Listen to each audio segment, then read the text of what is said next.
Hey, and welcome back to Game Talk. I'm your host, Em, and me on today I'm joined by Connor. Hey, guys. And Mike. Hello. And yesterday, July 29th, 2024, the Xbox 360 marketplace shut down for good. I mean, this is the death of the Xbox 360, and it had quite the run, so I think it would be fitting today to just do a reflective episode talking about the Xbox 360, our memories with the Xbox 360, or in Connor's case, the lack of memories with the Xbox 360 that he yearns for. I don't know about that. I mean, I've made my views on the Xbox 360 so clear over the course of this show. It's one of my favorite consoles. I mean, it really is the console that brought me into online gaming. And it all started with Halo 3 when I was in middle school, and it really was the console for me. People on this show know me as a PlayStation guy, but for the 360 PS3 lifestyle, for I would say 2/3 of it, I was firmly in the camp of 360. Yeah, I didn't have either for most of that life cycle, but I did. Now that you mention it, I think the 360 was my first online console as well. It just wasn't at my own house. I think I played Battlefront 2 online, maybe, with my buddy Brock. It was some shooter. We played online briefly. I wasn't allowed to play rated M games yet, and a lot of the multiplayer online games were rated M for most of this. Yeah, I remember. Because I'm a little younger than Ahmed and Mike, so. Yeah, now I'm slightly older than Connor. Ahmed's older than me. But, like, the 360, honestly, it's iconic. That was the first with online gaming, right? No, the PS2 and the original Xbox had it. The kind of first to integrate it into every aspect of the console. Yes. It was the first to popularize it, for sure. It was the first one to really, like... Because a lot of people don't think about the Xbox in terms of Xbox Live. They think of LAN parties, but the 360, Xbox Live and the 360 go hand in hand for anyone who had a 360. From the outside looking in, what I think of when I think of the Xbox 360 is first Modern Warfare 2 and second Halo 3, probably. And both of those, I'm thinking of the online multiplayer first and foremost. I think that's probably fair now that we have the benefit of hindsight, but Halo 3 at the time, man, I cannot explain to you how much of a phenomenon that was. That was the only thing everyone was talking about. Finish the fight, the whole slogan. Obviously, there were like several Halo games after that, so they didn't really finish anything, but I distinctly remember it was like I think a 13th birthday party or something. It was my buddy Antonio. I don't remember what birthday it was, but it was like an overnight thing. I came over and he got an Xbox 360 and Halo 3 for his birthday, and everybody else played that all night, and I wasn't allowed to play. Oh no. And I was just like basically sitting in the corner. I think it was like 5 people there. It might have been a little more, but like I'm pretty sure everybody but me was playing Halo. No, I remember fighting that fight with my parents, and I'm sure a lot of kids did around that age with that specific console, where the popular games on 360 were all rated M, like the online shooters, Definitely, the Call of Duty. It was marketing itself as the more mature console, I feel like. Right, and this is in an era where their direct competitor, the PlayStation 3, was really floundering with their insane price point and lack of games. So, yeah, I remember, like, really, because I was like you, Connor. My parents initially were pretty strict. They were like, okay, you cannot play M-rated games. They even were against T-rated games when I was younger. Yeah, and same. I had to fight that battle, too. But, you know, eventually, and I'm sure parents listening to this show can relate to this, when your kid comes to you and is like, every one of my friends is doing this, why am I not allowed to do it? Eventually they'll relent. If it's not like too harmful for you, I guess. My parents refused to pay for Xbox Live, so I never got that experience. My parents would have never in a million years paid for a subscription like that for me. Yeah, it took a lot of convincing, for sure.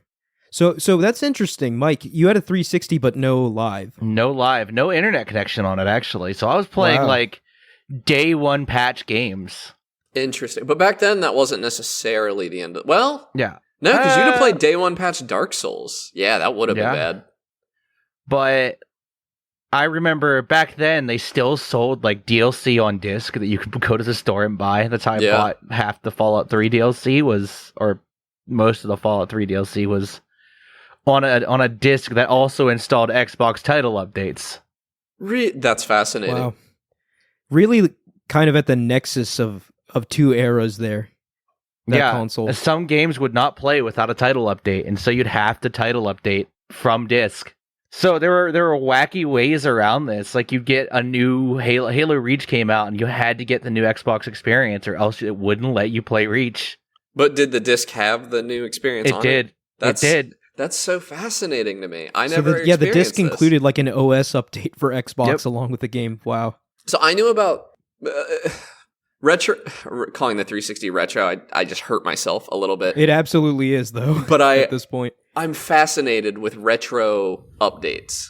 So on the Game Boy Advance, some Pokemon games could be updated when you trade a Pokemon. So it was basically a virus that would spread among friends. Like you would go to Toys R Us to get your Mew, and then you'd trade with a friend, and that would give them the update, and it would spread that way. And that's just fascinating to me.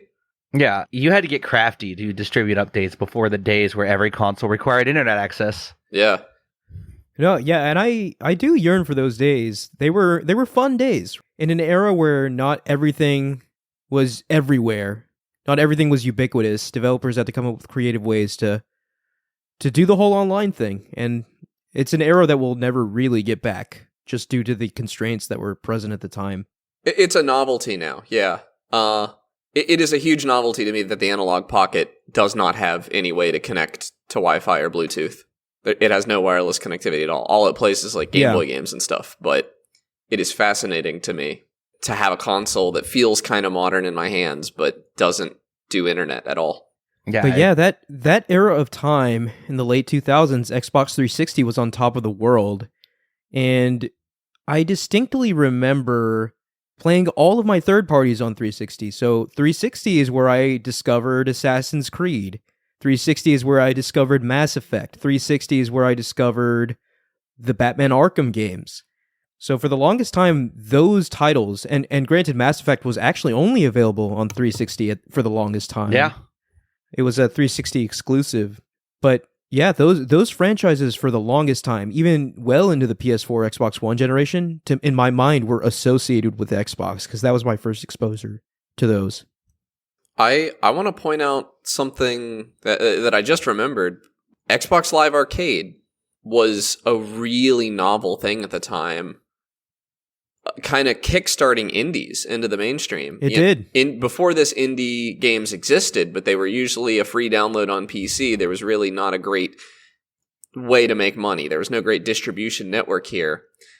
And I think over the years, Xbox has always kind of been a good partner to indies in that way. You know, we spend a lot of time dunking on them for business practices now, but I think generally they've been a good partner to indies for a long time, and that started with the Xbox Live Arcade. Wasn't there a specific indie program? Do you guys remember? ID at Xbox was for Xbox One. I was thinking about that. They had X and A. Yes, they had X and A. I remember. And a lot of cool developer tools. And the XNA was a free tool set in 2004. Yeah. Which, wild. Having freeware game dev tool sets in 2004 is wild, because... Well, Game Maker had a free version in 2004, I think. But one that can work on a console? Right, one that could exist. Getting Braid and Spelunky HD and stuff on console was huge for the indie scene. They really opened the floodgates to the modern scene. I don't know that we get here without the Xbox 360. Maybe somebody else does it, but without the Xbox 360 really enabling that, it's very cool. They were certainly trailblazers for indies, and they were trailblazers for online infrastructure for gaming in general, right? Like Xbox Live is the genesis, really, of modern online, at least on console, networks, right? So PSN took a lot from Xbox Live, especially in the early days. Xbox really were the kind of trailblazers for that, and I think I don't know. I credit where credit's due for that. Yeah, and having something like the Xbox Live Arcade just these smaller games could come forth. You didn't have to release a big game that needed a disc. You could buy, like, I don't know, Clone and Clyde off of the Xbox Live Arcade and have a perfectly fun game. And especially at that time when social media was still kind of fledgling, the existence of the Xbox Live Arcade really let these smaller games shine more. Whereas, today you can advertise your game in any number of ways. You have all these social media platforms. You have YouTube being what it is. Back in the day, there were way more limited social media tools to do that sort of thing. And Xbox Live Arcade definitely helped get exposure out there for the smaller games. Do you guys have a particular one? My go-to was Aegis Wing. I don't even know if that was indie. It feels indie. It was this like shoot 'em up game that was 4-player. We played it online sometimes, but me and my buddy Brock would mostly play it offline. And it was just instead of being a lot of shmups, you're flying upwards, and in Aegis Wing you were flying left to right. But it was definitely a bullet hell shmup type deal. And I really liked it because I wasn't that good at dodging. I wasn't that good at the game, but you could just attach your ship to another player's ship and get a stronger ship. And I would just be like a turret attached to it. I loved that game as a kid. I honestly, a Hexic HD, which is basic, but I didn't have Xbox Live. I couldn't get on the arcade. I didn't have internet. Oh, right. There would have been no way to get them. I just played Hexic, and I played a lot of Hexic.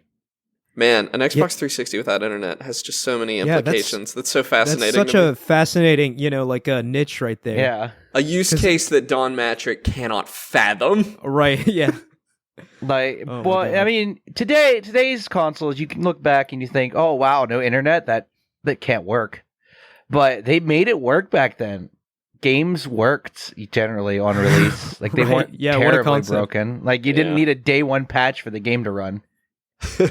I guess this was back when consoles were, for the lack of a better word, plug and play versus today's consoles, which are plug, download 3 gigabytes of system updates, and maybe play. It was the beginning of the end of it, though. Yeah. But you could still do it. That was the point where someone could argue that a console was just plug it in and play, no worries about updates or making sure things run. Whereas today, you plug in a brand new PlayStation 5 and you have, maybe, depending on your internet speed, upwards of like 10, 20 minutes of software updates before you can even put your game in.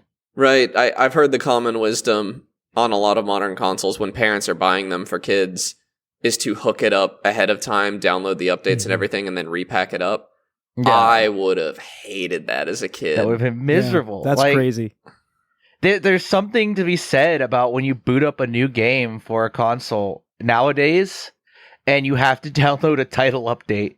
Right, but as soon as you press that, you put that disc in, you hit play, title update. Yeah. Unable to play, wait for update to download. I'm still not used to it. I still cringe. I still feel angry every time it happens. It's just not... Well, surely you've got gigabit internet now, right? Yeah, I do, it's but still annoying. Nothing beats just sticking in your disc and playing right away. Like, it's so annoying. It's annoying nowadays because back when we were growing up, like, you could just stick a disc in the console and it ran. It didn't need this download 30 gigabytes of update before you can play the game that you only want to touch the single player for, So another thing I will say, the biggest thing, like the actual download of the update is not a problem. It's the installation that takes forever for whatever reason. Yeah, we didn't have that back then either. Yeah. But I guess that comes with the Bluetooth of modern consoles, or not Bluetooth, Blu-ray disc. Yeah. Something blue. The disc reader must not be that quick. I mean, there's only so much data you can read off a disc at a time. The PS3 had installs because it was using Blu-rays. Oh my gosh. The PS3 times were just legendarily long. Shout out to watching Solid Snake smoke a cigarette for at least an hour. 15 minutes. 15 minutes to 30 minutes. That was so funny. Every 3 hours of cutscenes, it goes back to Snake smoking. Yeah. What an I remember that iconic scene. That's so funny.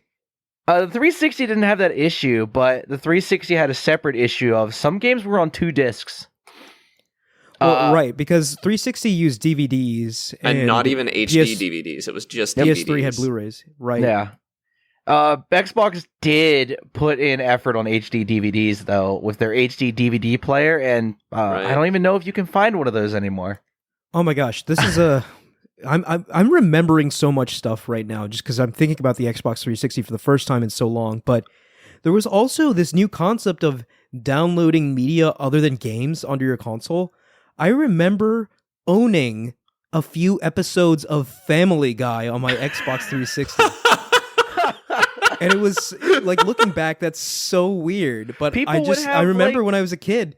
I thought it was the coolest thing. Like, look, I can download Family Guy to my Xbox 360. That thing had an MP3 player in it. You could sit there and listen to Linkin Park while you were playing games. Black Ops, you know?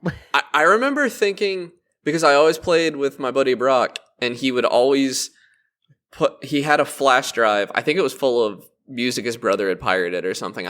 They might have paid for it, but I assume not. MP3 skull rips. Because of the time. And it was just a bunch of Linkin Park music we would listen to while we played Battlefront 2.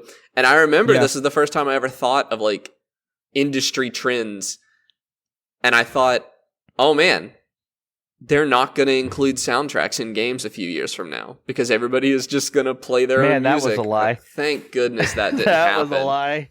But that really went through my mind. I remember thinking that was cool. I remember like, oh, maybe games will be cheaper, which fat chance. I mean, it is funny hearing your accounts because like we really had very similar childhoods, right? Because I distinctly also remember playing FPSs while listening to Linkin Park, and it's just I guess a staple of that time. I didn't, but I didn't have internet, and I didn't put music on my console. But I knew of these features, which sucked. I had a completely different Xbox 360 experience than the average person.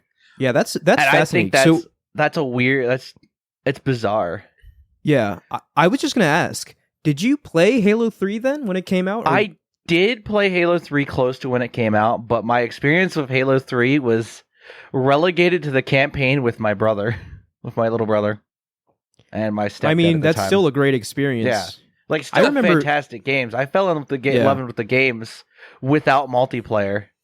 Like my first Halo multiplayer experience was when Reach came out on PC like 3 years ago. Oh wow! Oh, interesting.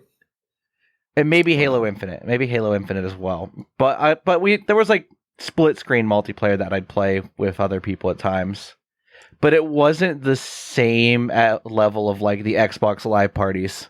Yeah, man, I remember, man, that really is the golden age of multiplayer for me. I remember coming home after school, getting on custom games for Halo with like 20 other friends and playing these insane custom maps and just having so much fun. That's unimaginable to me. I know. I kind of hate this, that I did this to myself more or less. But I had a Wii, which just didn't have multiplayer online gaming, really. It had Mario Kart, and I did play that with other people. And then I got a PS3, maybe when it started to be cool, but it still felt like most of my friends were on Xbox. And then I eventually got a PC, and that was not cool back then. Yeah, right. Not cool's not the word. No, nobody people thought knew. it was cool, and like it was were just interested not in popular. Yeah, it just you didn't have friends to play games with. I remember eventually my buddy Antonio convinced his parents to get him a laptop that could play Battlefield 3 with me, and we put hundreds of hours in that. But yeah, it was nothing like the stories I was being told by all my friends of how much fun they were having on the Xbox 360 with all their friends, and I just never got to experience that. Yeah, it really was something incredibly special. And I remember when Call of Duty Modern Warfare, or Call of Duty 4 Modern Warfare came out, everyone jumped from Halo 3 to COD, and it was even more fun. This is the first Modern Warfare? Yes, that was the first Modern Warfare. Okay. And for a while there, we had both Halo 3 and COD 4 running as like games in a rotation, and that was just pure bliss, man. It was so exciting and so much fun. And at the time, right, if you had asked me what is the future of video games, I would have said this, right? Single player gaming, who needs that anymore? I mean, this is nothing beats this. And of course, as you grow up, things change. But I On do some wonder level, you were right, industry-wise. That is the direction that a lot of stuff went in. that is true.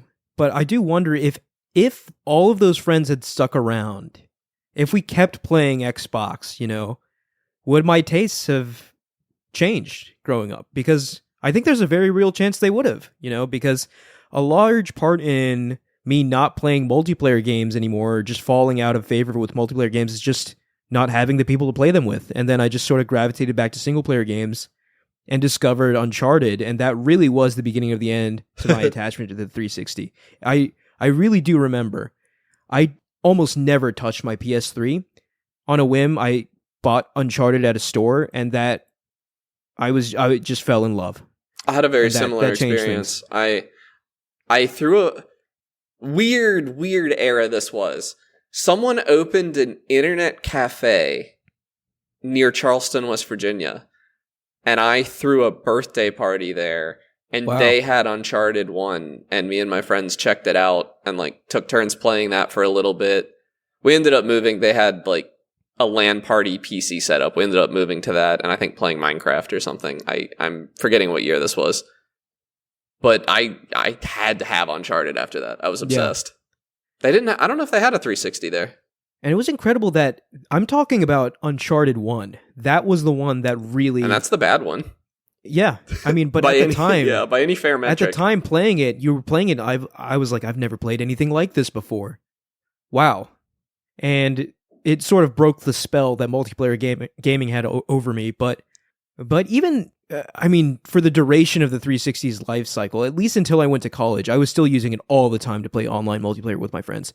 But at this point, late in the 360's life cycle, I was also playing single player games like Mass Effect. And like I said, I got introduced to a bunch of the popular third parties at the time, like Assassin's Creed and Batman, on that console as well. So it really was my home for video gaming for the longest time.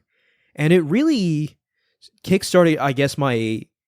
Let's call it taste development in video games, because in the PS2 era and back, not counting Nintendo games, because I always did play the Nintendo games, but I only played licensed games, right? I was only playing Dragon Ball Z Budokai 3 on PS2 and Naruto Clash of Ninja on GameCube. Garbage. Well, not all garbage. Dragon Ball Z Budokai's fire, but...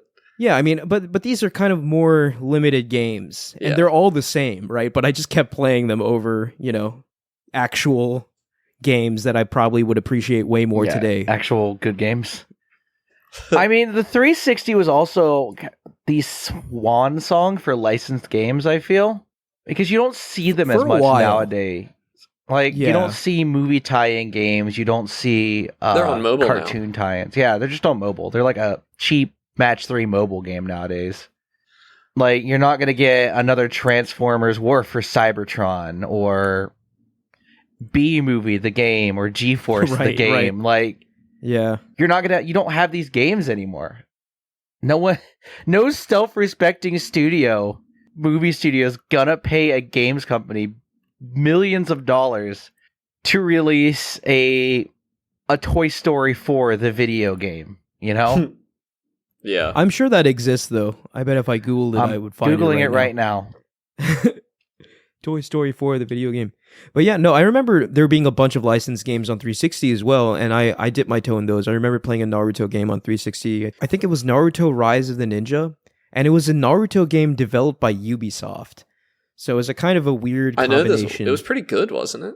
I enjoyed it quite a bit, yeah. I never had it, but I know of it. I think it's fascinating hearing how fondly you guys remember the Xbox, because I remember this entire era of gaming kind of the opposite way to you guys. It was not a golden era for me. I remember thinking it was a real dark age for games, because I think of this as the brown era of first-person shooters and these really dull colors and everything, and even Battlefield, it was more blue than brown, I guess, but it was super washed out. And then the opposite on the Wii, you had some real bangers. It was obviously with Zelda and Mario, but the casualification of all the Nintendo stuff, Nintendo was definitely leaning into that. So I was kind of falling out of love with gaming for a big part of this console generation. Yeah, as someone who did not have the 360, it definitely makes sense how you would have that perspective. And we did do an episode on like the brown era of the HD twin consoles. That was a while ago. It makes sense, I think, if you look at things historically, that the second we got HD graphics, developers were like, okay, maybe we can make things as realistic as possible now. And that involved a lot of boring color choices. A lot of brown. A lot of real is brown. Well, it doesn't help that the culture was a lot of war in the desert. That was right, the culture yeah. at the time. And kind of gross looking back on it, in my opinion. But it was how it was. Yeah, those were the times, It's you don't really get the benefit of perspective until you're outside of those times. Right. But yeah, a lot of war, a lot of video games about war. And I will tell you, those war video games sure were fun with your friends. And that never really stopped, right? We still get Call of Duty every year. We still get Halo semi-frequently, although it's definitely not the juggernaut it once was, whereas Call of Duty has only grown bigger. Yeah, but violent video games where you're shooting at people are still far and away the biggest earners in the industry. Oh, yeah. That and sports titles. Yeah. Sports titles are massive. And even for sports titles, the 360 era is viewed as some of the best Maddens, or the swan song of like Maddens and college football games. Right, because college football was just gone until 2014 is when it ended, so right at the end of the 360 era. And I do hear from people like you included, Mike, that Madden has just not had it for a while. Madden's been bad for a long time. Sauceless. But yeah, I don't know. I feel like we have to talk about the Kinect as well, right? Oh my god, I forgot about the Kinect. Project Milo, the Fable Christ, the Fable games? Fable games were fantastic. Oh my god. Were they all three 360? Yes. Yeah. Okay. Yeah. No, I think, was Fable 1 360 as well? Fable 1 was original Xbox. Okay. Oh, okay, yeah. okay. So 2 and 3. So 2 being the best Fable game. You don't fight me on it. I will fight for that. I enjoyed Fable both 2 and 3. Fantastic. Fable 3 I remember not liking as much. I think it was the King system that made me mad. I didn't like it there very much. Yeah, I don't remember the details about these games. I just remember having a lot of fun with Fable. I think I like owned a house. I don't know if that's something you can do in Fable. I'm pretty sure I did. I believe it so. is. I think you can own real estate that makes you money in Fable 3 at least. There's like an economy. I'm excited for the new Fable. I always thought this is another thing that I was on the outside looking in, and Fable is a buck wild game to see a 20 to 30 minute snippet of. Yeah. But just going back really quick, the Kinect, right? So did either of you two have this thing in your house? I did not have a Kinect, no. I didn't have an Xbox. Right, okay. So this thing came out in the fervor of the motion control boom, right? Caused by Nintendo and the Wii. So Microsoft made this thing, and at the time I was fully in. I drank all the Kool-Aid. I was like, motion controls are the future of video games. This is so cool. Look at how I can do things with my hands. I don't even need a controller. And obviously, it was a gimmick, but it was a fun gimmick for a while at least. The appeal wears off very quickly, but I remember just being so impressed that I could just navigate the menu with my hands. Didn't Skyrim and Mass Effect have Kinect integration? I think Skyrim did. Yeah, you could do the shouts. I didn't play I was in my PS3 era when Skyrim came out, unfortunately. I had my 360 era, and then my PS3 had internet connectivity. So I could actually play games online because my parents couldn't lock me out of the Wi-Fi because I learned how to read the password off the bottom of the router. Nice. I had to be sneaky back in the day. But I think Skyrim had Kinect integration. I vaguely remember seeing videos of people yelling Fusro Da at a screen. Yeah, that was a thing. I knew there was a mod on PC for that because I had it. So goofy. And you could also call your horse, I think, or whistle for your horse or something. I don't know if that was in Kinect, but that was in the mod. The Kinect is just a wild piece of technology. The Kinect I don't know. blew my mind because I remembered having fun with the iToy on PS2, but it was very simple. And I remember thinking, oh, well, maybe the Kinect will be better. And then it wasn't at all in any meaningful way better than the iToy on the PlayStation 2. And I just remember my friend, I forget who it was, arguing with me that they wouldn't need a controller to play Halo anymore because they could just Right. do the motions with their hand, like pull the trigger or something. Man, we were on something back in the day. And I just I remember thinking stuff like that too. Even if that, I had the clarity of not being invested in this at all. And I remember thinking, I wouldn't want to do that. That sounds awful. Yeah. And this was as somebody who only had a Wii. I might have had a PS3, and I was drinking the Kool-Aid a little bit on PlayStation Move, although I never bought one. But I remember just thinking, at least it has some buttons, so you could actually play a video game with it. I think the PlayStation Move being a VR controller is the wildest turn. It is for hilarious. A failed motion technology system Crazy that a they company brought could it have back. ever done. Because I own the love it. PlayStation Move, and everyone who ever saw it compared it to something that I can't mention on the podcast. I love that they did that, though. What a way to prevent some e-waste for a while. It's usable for PlayStation VR. Right. It hasn't even changed shape. It's the same stupid. It was the same thing, yeah. Stupid phallic-looking controller. I do wonder though, With the clown nose. why did Microsoft release the Kinect? I guess it had some decent sales because they decided to go all in on It it. sold extremely with well. The Xbox Kinect One. was like, mandatory with the One for the longest time. well, it wasn't just that. I think the Kinect was like the best-selling console accessory ever. Yeah, I mean, it wouldn't surprise me. It definitely. I'm telling you, man, people were drinking the Kool-Aid. They were. Myself It included, set the back world in the day. on fire.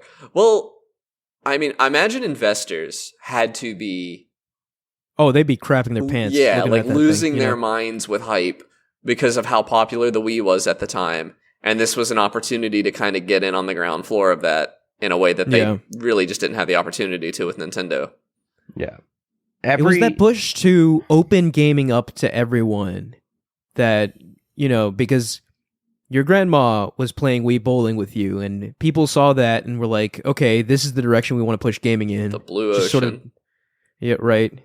We all know how that went, but Yeah. Everyone wanted to be the Wii. I mean, it went okay. We all know how that went. I would be very interested to see the numbers on whether or not the Kinect turned a profit. I imagine if they were selling hardware at a loss, no, they hemorrhaged money on this probably. But I don't think Microsoft typically sells at a loss, so I don't know. But what discussion about the Xbox 360 can't be had than its tumultuous launch? oh yeah, the launch. Oh, What God. was the launch like? The Red Ring of Death. The Red Oh, Ring, yeah, the okay, quality issues that the Xbox 360 was cursed with for the first, 3 or 4 years of its lifespan, it felt like. This was another thing that was psychotic to me as a non-Xbox owner. I remember my 6th grade science teacher explaining to all of us how to fix the Red Ring of Death on your Xbox.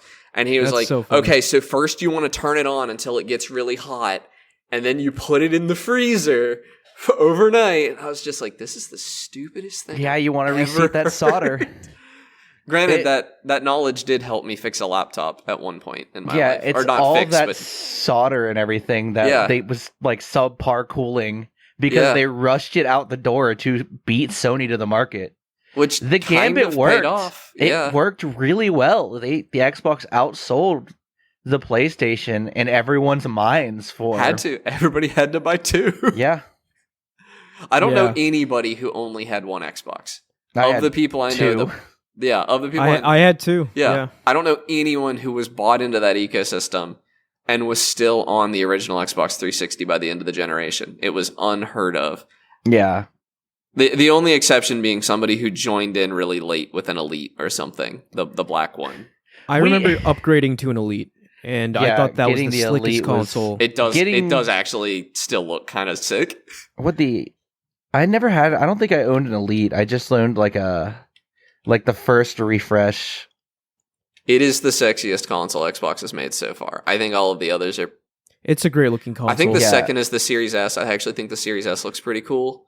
I think the Xbox One S is a very smart looking console, personally. Okay. I don't know if I know what that looks like off the top of my head, but... Yeah, the Elite's smooth. Yeah, the Xbox 360... And there was some fun... Was the 360 the one that had the R2-D2 console, or was that an Xbox One? I'm not sure.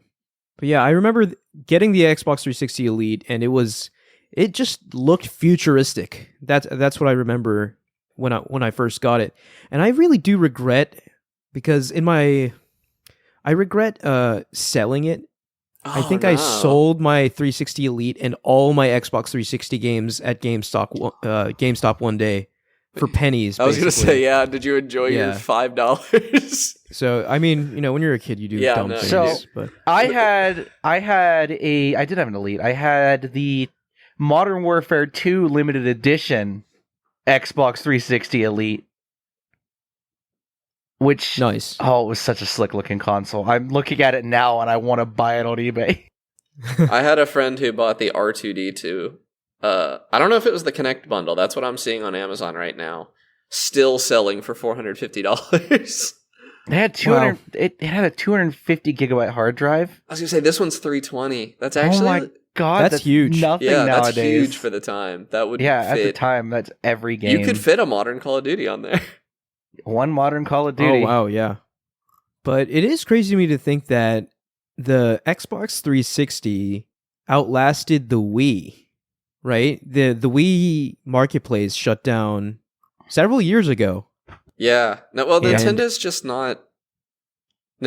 not good about preservation. Xbox actually kind of is. They're not, but the Wii lasted for a long time, especially because it kept getting those Just Dance games that people kept buying. Yeah, that last one was in 2020, right? I think so, which is wild to think about. But yeah, Xbox 360, almost 20 years. The 360 was also fascinating. I remember my friend had one, and he had it because the 360 could do the... I wish for somebody who's as into retro gaming as I am, I should know what this is called, but the red, white, and yellow cables you could do with a 360, or you could do HDMI. Yeah, the composite cables. Was it composite? I thought composite had a green cable. RGB composite. It was one of those two. Yeah, anyway. Oh my god, I forgot about the stupid Xbox 360 disc drive, when if you tilted the console slightly or it got jostled, it would absolutely annihilate a disc. It would destroy your disc. Oh, yeah. What I was saying... my copy of Mass Effect 3 that I had bought on launch mid my first playthrough, and I didn't get around to replaying the game for several years, and by that time the Xbox had hard drive issues, and with the Extended Cut DLC, it would crash in the Extended Cut cutscene, so I never got to see the end of the game. Until I was in college. Oh, okay. Like... 3-4 years after the game launched, I finally finished Mass Effect 3. Not for lack of trying. Another reason I kind of had an anti-Xbox tilt was my buddy Brock, who I was always playing Xbox with. He eventually hooked it up to his computer monitor, which was more modern, but he had it hooked up to this giant tube TV, a CRT, that his parents had in their basement. I mean, this TV was massive. Maybe the screen probably wasn't massive by today's standards, but the TV itself was gigantic. And it was just a blurry mess because it was hooked up with composite cables. Mm-hmm. And I assume outputting a resolution the TV did not technically support. So it was... Some games were unbeatable because the text was so small we couldn't read it because it was a blurry mess. 480i or something. And I was just sitting there thinking... Why do people want to play this trash? You can't even read the text. No, you had to get that HDMI cable. Yeah, for sure. That sweet 720p. If you were lucky. Yeah. Surely not many games were actually hitting 720 back then. I don't know. Because the PS4 was still largely 720. No. PS4 was largely 1080. Yeah. So there's no way Bloodborne's running at 1080. If not 1080, it was something like 900p. Okay. But man, so many fond memories with the 360. Bloodborne is 1080. I remember Skyrim. Yeah, Skyrim came out, and I played it on the 360, and thank God I did, because the PS3 PS3 version was a was a mess. mess. Yeah, I remember. I have a distinct memory of playing an Xbox. I'm playing, I think, Nuts and Bolts, and I see graphic card Oh my gosh. artifacting in the skybox of the level I'm on. So I turn the console on, and I turn it off, turn it back on. E74 error, console's bricked. Oh no! Was this a PlayStation or an Xbox? Xbox. Wow. Xbox E74 error. I think the console gets too hot, would get too hot, and the GPU die would just disassemble itself. Wow. I don't know what happened to the console, but luckily it is covered under system warranty, Yeah. or it was back No. in the day. Nuts and Bolts is an interesting shout, too, because I remember when that game finally got announced, I lost my mind, because I was the biggest Banjo-Kazooie fan. I still am, honestly. And to get a sequel to Banjo 1 and 2, I was thrilled. But then when I saw what it was, my hype I like deflated Nuts and Bolts. considerably. I'm gonna But be a I still defender. enjoyed it, right? I still enjoyed it. It didn't give me the experience that I was looking for, but it was still pretty enjoyable. Just another one of the oddities in the Xbox 360 generation. I enjoyed it for what it was, but yeah, I mean, all those stories I told you guys about playing Assassin's Creed Online with my friends, that was all done on 360.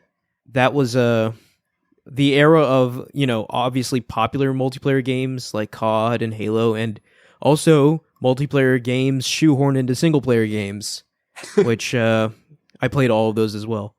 Some of them were good. Some of them were good. Assassin's Creed was good. Assassin's Creed's the one I'm hill. thinking of. Yeah. The Uncharted one was weird. Enjoyable, but probably a waste of time. Yeah. Another game I played on 360, BioShock.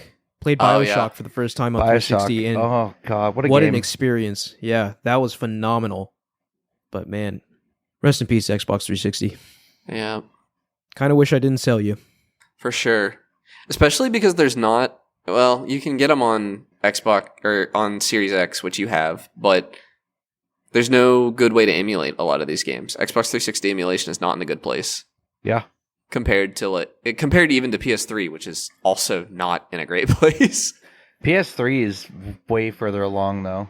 Yeah, it is. That's crazy to me, considering the I all think the moaning about the PS3 architecture. I think the weirdness is part of the reason it's farther along. The Xbox 360 does not have a ton of games trapped on it that are not available on PC anyway. And I just don't think there's a ton of interest in the same way there is for PS3, which has a lot of exclusives trapped on it. Yeah, But yeah, shout out to the Xbox 360, Xbox's best console by a wide margin, in my opinion. And I look forward to the day that Xbox surpasses this console, if it comes, because when that console releases, it's going to be an all-timer. All right, anyone else want to say some final words for the 360? rest in peace, sweet prince. All right, what have we been playing? I've been playing No Man's Sky, the update. It is gorgeous. It is really cool. Still... I'm detecting a butt coming. Well, what's the butt? Still kind of a game where you just walk around. Not a lot. The lore is interesting. I discovered some of that, but I played 2 or 3 hours of it, and it is a great turn your brain off game. I guess that's just not really what I'm into right now. I don't have a ton of free time right now, and when I do, I'm interested in an experience that is going to be meaningful to me, and No Man's Sky just doesn't have that. Yeah, So, still a good game. It's still like pure exploration, right? There are that's kind of the stories. hook. There is a story. There are quests you can do. There's multiplayer now. There's base building. There's other stuff. But it's still just a sandbox at the end of the day. There's really not... it's like a Minecraft in space almost. Yeah, and I think the base building and stuff could be fun, but it is a little too complicated for me, I guess, for the amount of time that I want to put into it. But it's one of those things where I'm kind of not letting myself have the fun. I don't want to turn on all the easy mode, because all the difficulty is customizable. I think you can put yourself in a creative mode. And I don't really want to go that far, because I think the survival aspects of it are interesting. But I also don't really want to put in the time to build my way up to being able to do some of the cooler stuff. And it's also just a very complex game now. There's a lot of systems going on that I don't want to learn. So Yeah. I'm not here. I'm not going to give it.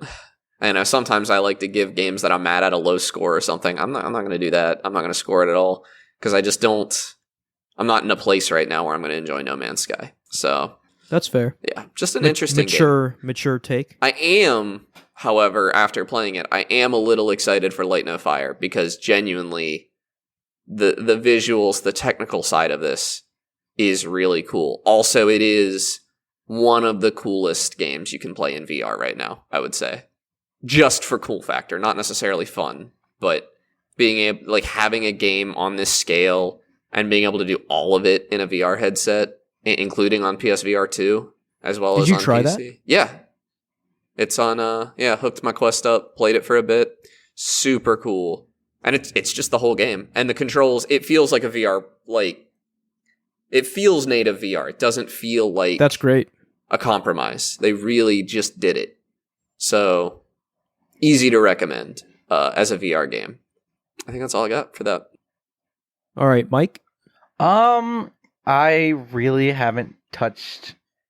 Oh, wait, no, I have. I've been playing Cataclismo, which Once again, Mike coming out here with a game I've never heard of. Yeah, I just found it on Steam. It's a tower defense game, similar to They Are Billions and everything, but it has this really neat system where you build your walls brick by brick.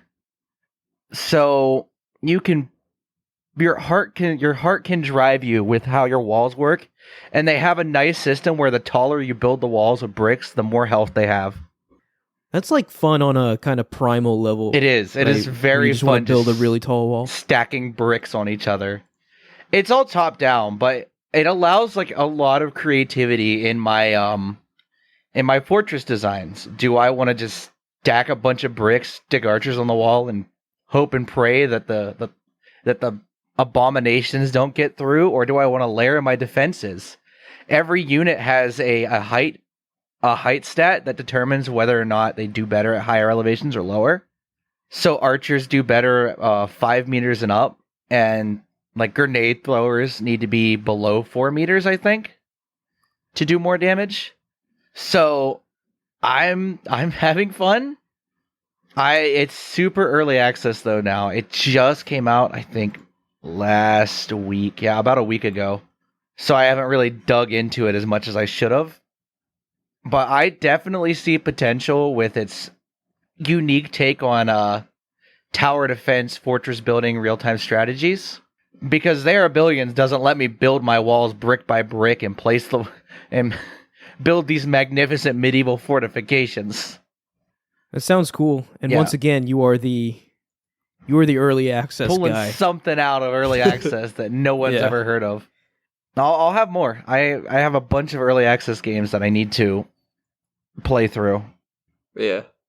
Well, someone's got to do it. Yeah, I've been busy moving still. So every weekend for the last month, I've been out of the house or busy. Like right after we're done recording, I have to go grocery shopping. I've been busy being an adult. Busy. I haven't even touched college football since last week. You hate to see it. It's been hectic. Where are your priorities at? I know, right? In my life, apparently. I'll have a new PC case by Thursday, so I guess that's the profit out of this. Nice. I really haven't touched that many games. If I look at Steam the last 2 weeks, I probably only played show me the statistics. 26 hours in the last 2 weeks. And most of that was grinding Warframe. That checks out. Yeah. I was going to say, I guess Mike out here flexing his grass touching. Yeah, I did a lot of grass touching. I have road rash. Okay. So on that note, I'm kind of in a similar place. Aside from Slay the Spire, which I've been playing like a maniac, I haven't really played anything too new. I was at a wedding this past weekend, and as I do, of course, I bring my Switch and several controllers, because you just never know. Right, to a wedding? Need that. Oh yeah, I bring it everywhere. Yeah. Oh, like you traveled for the wedding. You don't mean at the literal. Oh no, not at the literal I'm wedding. sorry. No, I was in another world here where you're born during the ceremony. Although that also is kind of on brand for me. Smash at the after party, like Dude, I remember, so completely unrelated, but in high school, there was like this party at one of my friend's house, and I was like, guys, should I bring God of War and my PS3? And they were like, yeah, do it. And so I did, but no one was interested, so I was just at this party in a corner with my PS3 playing God of War 3 by myself. Brother. Yeah. That's a sad story. Anyway, so I bring my Switch to this, met my friends in the hotel room we were all staying at, and we just played the crap out of Mario Tennis on Mario on 64, right? So the virtual console. Yeah.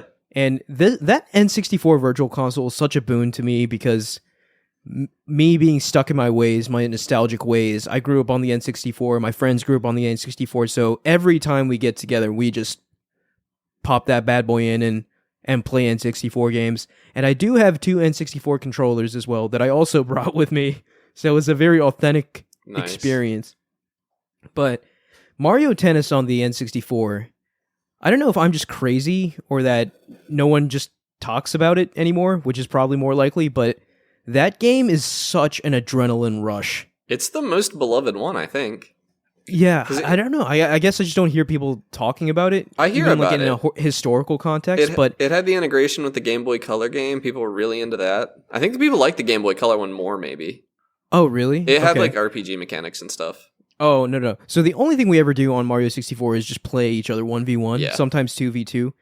And inevitably, every time I play Mario 64, by the end of it, we're just screaming, we're shouting, our heart rates are at like 150, we're sweating. It's just, we get so into it. And I think it's just a really, really fun, high-octane game. And it's like surprisingly deep, too, the mechanics, right? It's not just like something simple like tennis on Switch Sports, for example.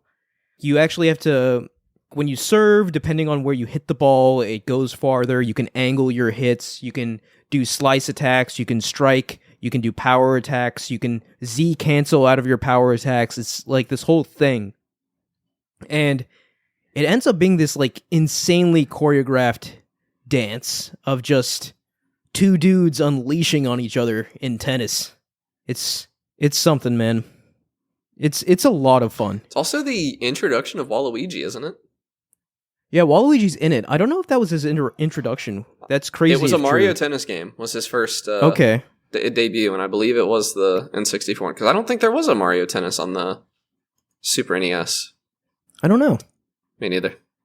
I have never played a Mario Tennis game in my life. Dude, it's so much fun. And people look at me like I'm crazy. I've tried to play this with other people outside of this specific group of friends, and they're always like, why do you want to play this? I'm like, why don't you understand how fun this is? Wait, so do we have the N64? I thought you and I were on a family plan for Nintendo Switch. Or did you leave it? I'm on a family plan with several people. I don't know if you're in that group, though, Connor.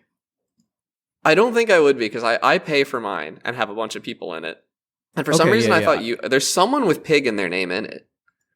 That's funny. Yeah. It might be. Oh, well, I don't think you're in the. But I don't think I pay for the. I don't think I pay for the premium one. So that has N64. It'd be funny if I was and didn't know it. You just didn't use it ever. Ugh, so talking about the game a little bit more, right? And I only know in the context of multiplayer. I've never even touched the single player or any of the other modes. But each character is either a power type, a speed type, or a like a trickster type, or maybe there's a balance type as well. So maybe there's 4 types. But depending on the type of character you pick, you handle the ball differently. So that's another factor you have to consider when playing a tennis match. And Boo, for example, is a tricky type. So when he serves the ball, it curves from its expected trajectory in an unexpected way. So it's really hard to receive strikes from Boo. And it's just interesting to me that all this is in an N64 game. You know, all these mechanics. It has good depth to it, and you can even go as far as playing on different courts that have their floors or different levels of hardness, which controls the speed of the ball when it bounces. You can customize that too. It's just like they went really hard for this Mario Tennis game, and they didn't have to, but I respect the fact that they did. And it is just so much fun. I can't stress that enough, especially when I play this game with my friends. We are just losing our minds playing this game. So that's Mario Tennis on N64. And I never tried the Switch one. I'm sure it's fine, but I can't imagine it topping the... It's still getting updates, I think. Mario Tennis on they keep giving Switch. it new content. I don't have it. I've never played any of the Mario sports games, really. Strikers is the only one that appealed to me at all, and I still didn't appeal to me enough to buy it. Seemed pretty light on content. Mario Tennis is like the main one I played. I played a little bit of... I never owned Mario Golf, but I played it with some friends before, and it's kind of fun too. They almost got me with the new one, with the like speed golf mode or whatever. Yeah. But I'm telling you, man, that Mario Tennis, just give it a shot. You both have... No, Mike, you don't have a Switch, do you? I have a Switch. You have a Switch? It's sitting in a box somewhere. I don't know. I don't think I've unpacked Okay. it. I have access to a fairly substantial catalog of N64 games. I probably have Mario Tennis in it. Oh, yeah. I highly recommend trying it out. And even on that psychotic controller, it is quite fun. I like the controller for the games designed for it. It is... See, that's the thing. I like the controller too, but obviously I'm heavily biased. Yeah. Like, I think to any objective observer, they'd look at that thing and be like, that is a monstrosity that should have never been made. I think if I was going to really get into Super Mario 64 speedrunning, I would get one for my PC. I don't think I would ever do a bunch of runs on real hardware, but just because the convenience of the PC is nice. But yeah, the controller just works. It works. It works. That's the thing I didn't say about the 360. I guess this is a weird addendum. I will never understand the love for the Xbox 360 controller. I think it is pure nostalgia. Everyone is insane. The fact that it hasn't No way. changed design in 3 generations means they've reached perfection, I think. It in hasn't terms of like kept up ergonomics. with modernity. Yeah, I mean the ergonomics. You could argue. Oh, that. you're talking about the gyro.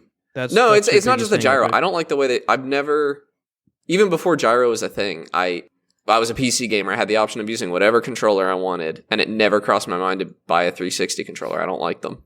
Yeah. That's a hot take. They just man. don't I'm feel sorry. good in my hands. No, I still think I personally think Xbox makes the best controllers still. Yeah. Like ergonomically. I At least. mean- I like the DualSense for its features, but Yeah, I they're honestly think drowning that on features. we've reached an era of game controllers where no one's really needed to innovate because everyone has like their ideal ergonomic controller. At least that's what it feels like. I disagree. Everyone in the game except Xbox is innovating. well, Mike's talking just about ergonomics. Yeah, though. ergonomically, like shape-wise. The DualSense can't is a tell different me- shape than the DualShock 4. Hold on. I have them I mean, right it's next the to each same other. shape. It's just like a lot fatter. Yeah, it feels like- way better in your hands. The DualShock 4 It does feel was- way better in your hand. They're the same. No, dude, the DualShock 4 feels like literally painful to hold in my hands, and the DualSense feels fine. The DualSense just got a little chunkier. That's it. Yeah, that's all it needed, but it needed it really, really badly. Size-wise, the DualSense is just... It's maybe like 10% larger than the DualShock 4. That's all they did. That's all they needed. 10% is a lot, though, when That's like we're talking 5%, about like yeah. hand sizes. Yeah, it needed it really, really badly. The DualShock 4 is so bad that I haven't played Bloodborne because I think it just sucks to hold in my hands. All right, let's all calm down here. A lot of hot So takes bad. flying around at the end of the Yeah. episode here. But the Xbox 360 controller is better than the DualShock 4, but it's still not very good. Yeah, they also cut the light bar out of the DualSense. Yeah, low bars. The DualShock 4 is genuinely a crime against gaming. It's the worst controller ever made, perhaps. I love the DualShock 4. Oh, no way. The DualShock 4 is so nice. No, it has gyros, so it's probably even with the Xbox 360. Yeah. All right, with those insanely bad takes, we're gonna leave you here. Unless, does anyone have more games they want to share? No. I really haven't had time for gaming. Yeah, not Summer's like that. been gaming much either. Yeah, summer's kind of like that. An incredible volume of games coming up soon, though, for me. So Yeah, I think starting in In the next August, few weeks. there's a bit Yeah. of a deluge coming. So close to that Dragon Ball, man. I can feel it. dude, September is gonna be Dragon Ball, Satisfactory. Yeah, it's going to be nutty. I'm gonna have to like call everyone I know and tell them just lose my number for a month. Right. Oh man. All right, I think that'll do it for us this week. Thank you all for listening. You can follow us at Podcast Game Talk on Instagram, Twitter, and TikTok. Please like, rate, and review us on SoundCloud, Spotify, Apple Podcasts, or any other podcast services you use. Click the link in the description to join our Discord and talk to us there. Thank you, Connor and Mike. Yeah, see you guys next week. See you next week. Bye.